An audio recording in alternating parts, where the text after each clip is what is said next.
आज टीवी में आप सभी का स्वागत है। आइए नजर डालते हैं आज की खास खबरों पर। पंजाब सरकार ने देश के अंदर विभिन्न जंगी कार्रवाइयों के दौरान शहीद या अपंग होने वाले सैनिकों की एक्स ग्रेशिया ग्रांट बढ़ा दी है। ये फैसला मंगलवार को मुख्यमंत्री प्रकाश सिंह बादल की अध्यक्षता में हुई मंत्रिमंडल की बैठक में लिया गया। पंजाब सरकार के एक प्रवक्ता ने बताया कि उक्त शहीदों के परिवार को अब 2-2 लाख की बजाय 5-5 लाख रुपए दिए जाएंगे। 75% अपंग होने वाले सैनिकों को 2 लाख की जगह 4 लाख, 51 से 75% अपंगता पर 1 लाख की जगह 2 लाख और 25% अपंगता पर 50,000 की जगह 1 लाख रुपए दिए जाएंगे।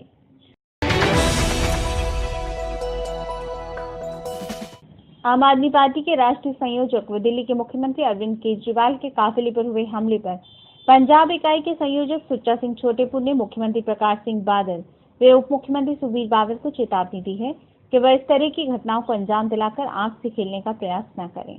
छोटेपुर अंतर्राष्ट्रीय खिलाड़ी सज्जन सिंह चीमा के पार्टी ज्वाइन करने के मौके पर बोल रहे थे। उन्होंने कहा कि अकालियों, कांग्रेसी व भाजपाई ने केजरीवाल के राज्य के 5 दिवसीय दौरे में आप कार्यकर्ताओं को उकसाने का भरसक प्रयास किया, लेकिन कार्यकर्ता शांत रहे। होशियारपुर के जिला कचहरी में शिरोमणि अकाली दल के ऑफिस सेक्रेटरी चरणजीत सिंह बराड़ के स्थानीय माननीय अदालत की तरफ से निकाले गए गैर जमानती वारंट के संबंध में हुई प्रेस कॉन्फ्रेंस के दौरान पिटीशनकर्ता बलवंत सिंह खेड़ा ने पत्रकारों को बताया कि मैं लंबे समय से माननीय अदालत में शिरोमणि अकाली दल बादल से बनाए संविधान व शिरोमणि गुरुद्वारा प्रबंधन कमेटी के बनाए संविधान को लेकर सीनियर एडवोकेट शक्ति सिंह के माध्यम से केस लड़ रहा हूं। माननीय अदालत ने दोषी चरणजीत सिंह बराड़ के अदालत में पेश न होने पर उसके गैर जमानती वारंट 2 अप्रैल 2016 के लिए जारी किए हैं। उन्होंने कहा कि शिरोमणि अकाली दल बादल लंबे समय से शिरोमणि गुरुद्वारा प्रबंधक कमेटी के गुरुद्वारों के दान से सियासत चला रहे हैं। उससे वे लोकसभा व विधानसभा का चुनाव लड़ते हैं। उन्होंने कहा कि शिरोमणि अकाली दल के महासचिव दलजीत सिंह चीमा को माननीय अदालत की तरफ से सम्मन भेजे गए थे। उन्होंने जवाब में कहा था कि एक तो हमें दोषी बोला जा रहा है, दूसरी तरफ हमसे रिकॉर्ड मांगा जा रहा है तथा वे रिकॉर्ड पेश करने को तैयार हैं। पिटीशनकर्ता ने कहा कि मालूम पड़ता है कि उनके पास रिकॉर्ड है ही नहीं, तब भी वे रिकॉर्ड पेश नहीं कर रहे। तो हमारा संविधान सेकुलर है। कुछ पार्टियां जिनमें मुस्लिम लीग, अकाली दल और भारतीय जनसंघ वाले धर्म के नाम पर सियासत करते थे। हमने इसको सुप्रीम कोर्ट में भी चैलेंज किया था, लेकिन पंजाब में शिरोमणि अकाली दल भी शिरोमणि गुरुद्वारा प्रबंधक कमेटी और गुरुद्वारों के दान से सियासत चलाता है और पार्लियामेंट और असेंबली के इलेक्शन लड़ता है। इस मामले को हम 18 साल से उठाए हुए हैं। अब ये गिरफ्त में हमारी आ गए हैं। हमारे पास ये समन है। शिरोमणि अकाली दल के general secretary doctor Daljit Singh Cheema को बुलाया था। उसने कहा मैं नाले मुझे दोषी बोलते हैं, नाले मुझसे रिकॉर्ड मांगते हैं। मैं रिकॉर्ड देने के लिए तैयार हूँ। हमने चरणजीत सिंह बराड़, इनका जो ऑफिस सेक्रेटरी है, उसको आज की तारीख के लिए तलब किया था। समन गए थे और ये समन है।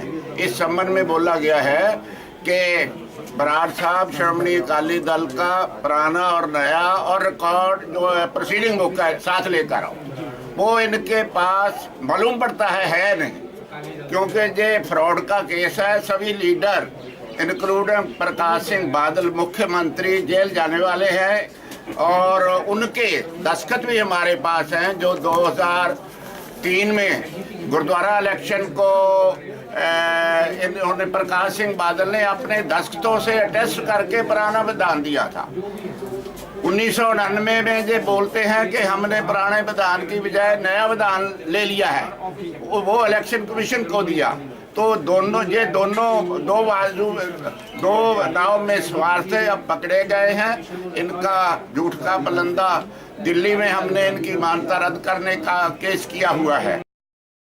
होशियारपुर से शर्मिंदर सिंह की रिपोर्ट। उद्योग मंत्री मदन मोहन मित्तल ने किया देर रात तक नंगल के साथ लगते लगभग दर्जन गांवों का दौरा। मौके पर विकास कार्य के चेक बांटे। 2017 चुनाव का बिगुल बज चुका है। सियासी पार्टियां आने वाले चुनाव को लेकर जी जान से जुट चुकी हैं। चाहे वो पंजाब दौरे पर आए आम आदमी पार्टी के संयोजक केजरीवाल हों या कांग्रेस लीडर अमरिंदर सिंह, जो दूसरे दलों के लीडरों को कांग्रेस में शामिल कर कांग्रेस को मजबूत करने में लगे हैं। वहीं दूसरी तरफ अपने हलके में मंत्रियों ने अपने वोट बैंक को मजबूत करने के लिए कमर कस ली है, क्योंकि काफी महत्वपूर्ण माना जा रहा है 2017 के चुनाव में कोई भी पार्टी किसी भी किस्म की कसर नहीं छोड़ना चाहती। इसी के अंतर्गत आज उद्योग मंत्री मदन मोहन मित्तल ने देर रात तक नंगल के साथ लगते लगभग दर्जन भर गाँव का दौरा किया और मौके पर गांव के विकास के ग्रांटों का भी आवंटन किया। देर रात तक चलते उनके इस दौरे में उन्होंने गांव में घूमकर गांव का हाल जाना और ग्रामीणों की शिकायतें सुनी। उनकी ओर से गांव की पंचायतों को लगभग 20 लाख की ग्रांटों का आवंटन किया गया, जिससे गांव का शहरीकरण किया जा सके। आदत बन गई। सो पंजाब बड़ा प्रोग्रेसिव सूबा है, तरक्की याफ्ता लोग हैं, मेहनतकश लोग हैं। बहुत सारे लोग बाहर चले गए, वो एक अच्छे तरीके ਦੇ ਵਿੱਚ ਰਹਿਣ ਦੇ ਆਦੀ ਹੋ ਗਏ। ਸੋ ਜਦੋਂ ਆਪਣੇ ਪਿੰਡਾਂ ਚ ਆਨੇ ਜਦ ਉਹਨਾਂ ਨੂੰ ਉਹੀ ਸਹੂਲਤਾਂ ਨਜ਼ਰ ਆਉਂਦੀਆਂ ਉਹ ਵੀ ਆ ਕੇ ਖੁਸ਼ ਹੁੰਦੇ ਆ। और इसे करके ਜਿਹੜੇ ਵਿਦੇਸ਼ਾਂ 'ਚ ਗਏ ਲੋਕ ਉਹਨਾਂ ਨੇ ਆਪਣੇ ਪਿੰਡਾਂ 'ਚ ਆ ਕੇ ਘਰ ਵੀ ਆਪਣੇ ਬਣਾਏ ਹੋਏ। केयर टेकर ਉੱਥੇ ਬਿਠਾ ਕੇ ਸਾਲ ਬਾਅਦ ਆਉਣਗੇ, ਮਹੀਨਾ ਰਹਿਣਗੇ, 2 ਮਹੀਨੇ ਰਹਿਣਗੇ, ਉਸ ਤੋਂ ਬਾਅਦ ਚਲੇ ਜਾਣਗੇ। ਸੋ ਪੰਜਾਬ ਦੀ ਜੋ ਰਵਾਇਤੀ ਜੀਵਨ ਹੈ, ਜੀਵਨ ਪ੍ਰਣਾਲੀ ਹੈ, ਉਸ ਨੂੰ ਸੁਰੱਖਿਅਤ ਕਰਨ ਵਾਸਤੇ, ਉਹਨੂੰ ਮਜ਼ਬੂਤ ਕਰਨ ਵਾਸਤੇ ਇਹ ਪੰਜਾਬ ਸਰਕਾਰ ਦਾ ਉਪਰਾਲਾ ਹੈ। ਬਾਦਲ ਸਾਹਿਬ ਦੀ ਅਗਵਾਈ 'ਚ ਸਰਕਾਰ ਸਾਡੀ ਚੱਲ ਰਹੀ ਹੈ, ਅਕਾਲੀ ਭਾਜਪਾ ਦੀ। ਪਹਿਲੇ ਕਿਸੇ ਸਰਕਾਰ ਨੇ ਇੰਨਾ ਧਿਆਨ ਦੇ ਕੇ ਇਹ ਕੰਮ ਨਹੀਂ ਕੀਤਾ।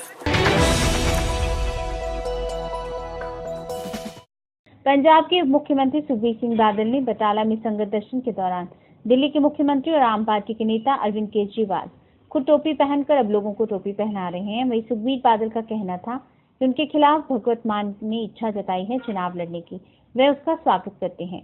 सुखबीर का कहना था कि अरविंद केजरीवाल खुद उनके खिलाफ चुनाव मैदान में आए। बटाला में पंजाब के उप मुख्यमंत्री सुखबीर सिंह बादल की तरफ से करीब 80 पंचायतों में करोड़ों रुपए की ग्रांट राशि के चेक बांटे गए।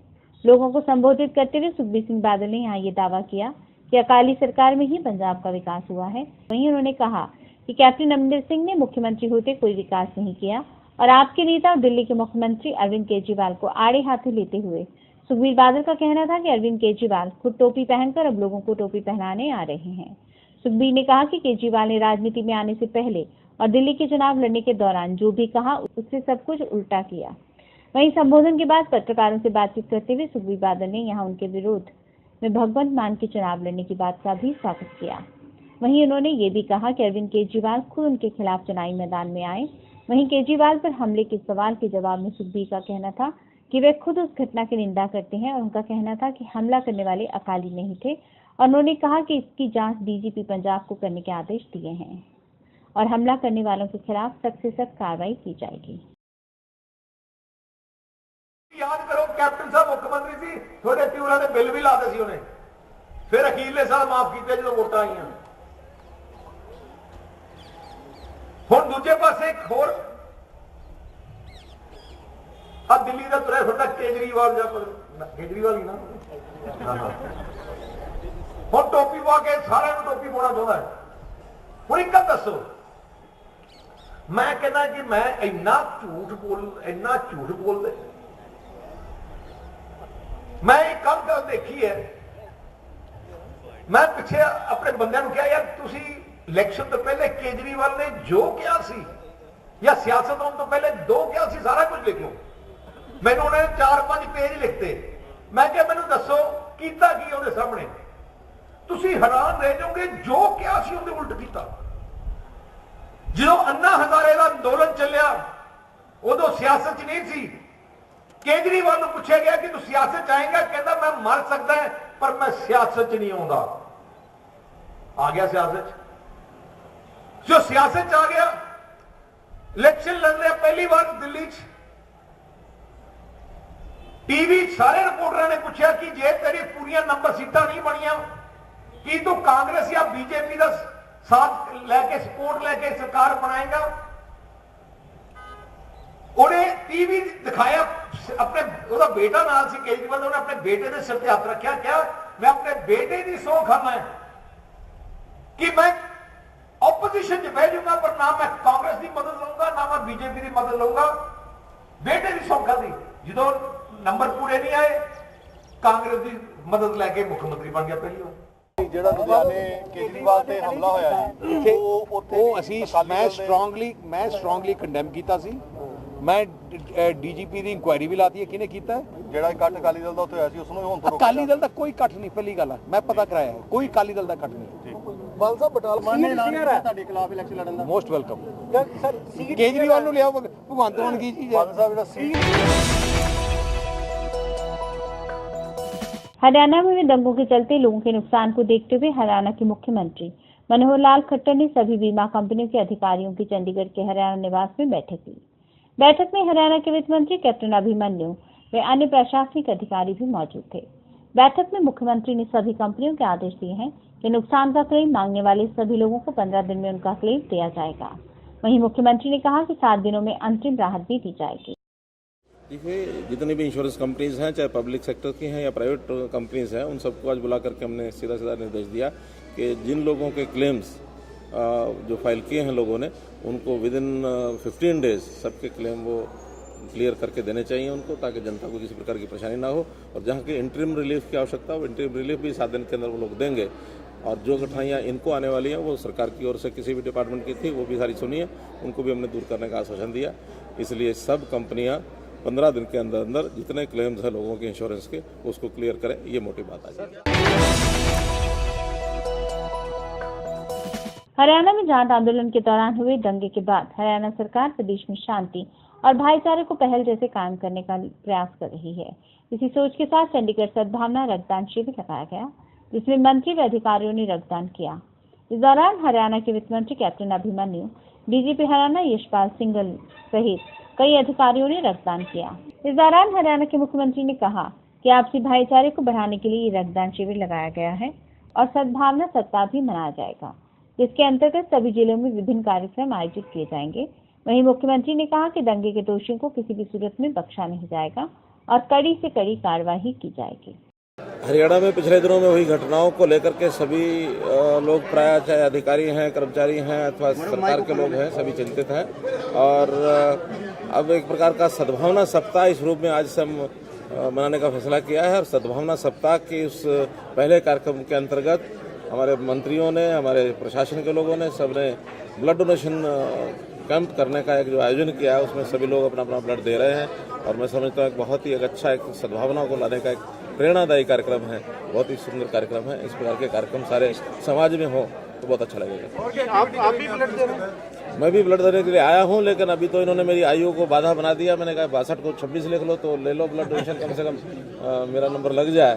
चाहता तो मैं हूं, अब देखते हैं डॉक्टर लोग क्या करते हैं। सर एक और एक्टिविटी करने जा रहे हैं आप सद्भावना सप्ताह में? सद्भावना सप्ताह में जगह जगह कुछ रिले या कुछ मैराथन दौड़ लगेंगी, कुछ खिलाड़ी अपने कार्यक्रम करेंगे, कहीं संस्कृत उस प्रकार के कार्यक्रम होंगे जिसमें सद्भावना का एक विषय सारे समाज में जाए। हम हरियाणा के लोग अपनी एकता बनाए रखें, हरियाणा एक, हरियाणवी एक, इस थीम के आधार के ऊपर अगले सप्ताह भर में कुछ कार्यक्रम होंगे। मंत्री लोग जाएंगे, कुछ पंच सरपंचों की मीटिंग्स भी लेंगे, वहाँ के जनप्रतिनिधि, वहाँ के सामाजिक संस्थाओं के साथ तालमेल बैठाएंगे। तो इसलिए एक अच्छे वातावरण के लिए सारे कार्यक्रम अगले सप्ताह में किए जाएंगे। बात नहीं है, ये एक शुरुआत है कि पिछले दिनों हरियाणा के अंदर जिस तरह का माहौल बना, उसे कहीं ना कहीं ये लग रहा था कि आपस में भाईचारा बिगड़ रहा है और बहुत सारी चीज़ें निकल कर सामने आई। तो एक माहौल को नॉर्मल करने के लिए, माहौल को शांत करने के लिए एक ही अच्छी पहल आज हरियाणा सरकार ने की है। और जिस तरह से आज, क्योंकि वो कहा जाता है कि रक्तदान महादान, और दूसरा सबसे बड़ी बात यही कहा जाती है कि जब खून की ये नहीं देखता कि हिंदू मुस्लिम कोई जात पात नहीं देखता, तो वो सबसे बड़ा एकता का संदेश माना जाता है। और निसंदेह ये जो रक्तदान शिविर आज लगाया गया है सद्भावना सप्ताह के नाम से, ये जरूर रंग लेकर आएगा। और एक जो शुरुआत फिर से एक नई पहल अगर हम कहें कि हरियाणा के अंदर शांति बनाने के लिए की है, वो निश्चित रूप से करेगी। और हमारे युवाओं को, जिन्होंने इस आंदोलन में बढ़ चढ़कर भाग लिया था, वो निश्चित रूप से इस खून के महत्व को समझते हुए कि हम सब एक हैं, इस बात को समझेंगे और जरूर एक होंगे। अफगानिस्तान के जलालाबाद शहर में भारतीय दूतावास के पास बम धमाके और गोलीबारी की आवाजें सुनाई गई। इस हमले में 6 लोगों के घायल और 4 लोगों की मौत होने की भी खबर है। जानकारी मिली है कि भारतीय दूतावास के बाहर एक आत्मघाती हमलावर ने खुद को उड़ा लिया, जबकि 2 आतंकियों ने गोलीबारी शुरू कर दी।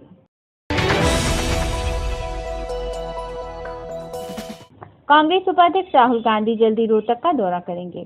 दौरे के दौरान राहुल गांधी हरियाणा के हिंसक आंदोलन के शिकार हुए पीड़ितों से भी मुलाकात करेंगे। रोहतक में राहुल के दौरे को लेकर दिल्ली में आज शाम बैठक होगी। माना जा रहा है कि राहुल रोहतक के अलावा और भी कई जिलों का दौरा कर सकते हैं।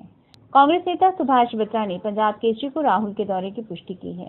आपको बता दें कि हरियाणा में आरक्षण को लेकर हुए आंदोलन की शुरुआत रोहतक से हुई थी और इस दौरान उपद्रवियों ने प्रदेश भर में काफी लूटपाट की और दुकानों को आग के हवाले कर दिया। नाबालिग के साथ यौन दुराचार के मामले में जेल में बंद आसाराम ने मंगलवार को कोर्ट में पेशी के समय कहा कि मेरे खिलाफ साजिश हो रही है और इस साजिश के लिए विदेशों से करोड़ों रुपए आए हैं। जम्मू कश्मीर में एक आरोपी गिरफ्तार भी किया गया और खुलासा भी होगा। उन्होंने कहा कि जल्दी दूध का दूध और पानी का पानी होगा। आसाराम मामले में मंगलवार को सेशन न्यायालय में नियमित सुनवाई हुई। कोर्ट परिसर के बाहर आसाराम समर्थकों का जमावड़ा लगा रहा। सुनवाई के दौरान अनुसंधान अधिकारी चंचल मिश्रा से जिरह जारी है। सुनवाई के दौरान कोर्ट परिसर में एक महिला ने हंगामा खड़ा कर दिया। पुलिस ने महिला को आसाराम समर्थक बताते हुए वहां से बाहर निकालने का प्रयास किया तो महिला और भड़क गई। पुलिस महिला को मानसिक रूप से विक्षिप्त बता रही है। भाजपा नेता नवजोत सिद्धू के आम आदमी पार्टी का दामन पकड़ने की चल रही चर्चाओं के बीच मंगलवार देर शाम नवजोत कौर सिद्धू ने प्रधानमंत्री नरेंद्र मोदी के साथ मुलाकात की। नवजोत कौर ने नरेंद्र मोदी के साथ हुई मुलाकात का ब्यौरा अपनी फेसबुक पेज पर फोटो के साथ शेयर किया। नवजोत कौर ने लिखा है कि उनके प्रधानमंत्री नरेंद्र मोदी के साथ 1984 के सिख विरोधी दंगों के शिकार लोगों को इंसाफ दिलाने और पंजाब के मुद्दों को लेकर चर्चा हुई है। नवजोत कौर की प्रधानमंत्री के साथ इस बैठक को पंजाब की सियासत के लिहाज से काफी अहम माना जा रहा है, क्योंकि इस मुलाकात के अपने सियासी मायने हैं। पार्टी ने नवजोत कौर सिद्धू को पंजाब भाजपा का अध्यक्ष बनाने की पहल की थी, लेकिन सिद्धू ने अध्यक्ष बनने के लिए अकाली दल का साथ छोड़ने की शर्त जोड़कर इस पेशकश को ठुकरा दिया। इससे पहले कल नवजोत कौर ने रक्षा मंत्री मनोहर पार्रिकर से भी मुलाकात कर अमृतसर स्थित सेना के हथियारों के डंप को शिफ्ट करने की मांग भी की थी। अलकायदा संगठन का मुखिया और दुनिया का खतरनाक आतंकी ओसामा बिन लादेन को लेकर एक और बड़ी बात सामने आई है। लादेन इस चिंता में था कि ईरानी डेंटिस्ट ने उसकी पत्नी के दांत में कोई डिवाइस लगा दी है जिससे उसे ट्रैक किया जा सकता है। इस बात का खुलासा दस्तावेजों में हुआ है जो मई 2011 में उसकी हत्या के बाद अमेरिकी सेना ने जब्त किए थे। मंगलवार को गुप्त जानकारियों को साझा किया गया। लादेन ने अब अब्दुल्ला नाम से लिखे खत में कहा, चिप का साइज एक गेहूं के दाने जितना लंबा होता है और सेवई जितना चौड़ा होता है।